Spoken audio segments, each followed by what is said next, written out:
There was motion at the front around 2 a.m. He started coming around in the middle of the night. He was smelling around trash cans. He looked like he was searching for food and water. We started putting food out in the bowl of water because no one's found him yet. Obviously, he keeps coming by. Let's get him some nourishment. One of the nights he was eating, and after he was finished eating, we kind of snuck out our front door, and he immediately saw us and got so scared and ran off. The next time he came around, we followed him. And you could see him kind of in the thick brush, kind of in a hollowed out area that I guess gave him a little bit of shelter. On top of everything else, there was a tropical storm coming our way.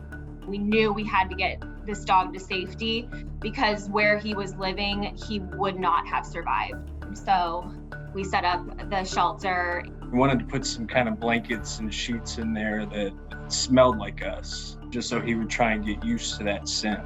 As soon as the sun went down, he would come and I would sit out there and just kind of watch him and try to show him, hey, look, I'm the one that's giving you the food and water. We said instead of two of us being out there, let's have the same person sitting out there. I'd say I would sit out there probably a good hour and a half to 2 hours a night. After about 2 weeks of that and putting hot dog trails out there leading up to me, he kind of snuck around the corner on me, and that's when I started petting. That's when I gained his trust. The same night Matt was able to pet him, he followed him into the backyard and the rest was history. He was still very cautious, but from that point on, he was inside our yard. You could just see the sense of relief.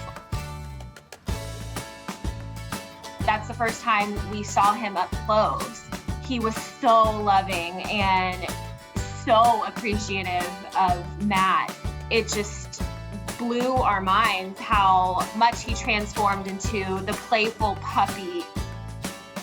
He was just not afraid anymore. I think our dog, Luke, fed off of that energy. He knew something was going on because his dad was sitting outside in the front yard every night. We weren't in the position to take him in for many different reasons. It was a very hard decision to make.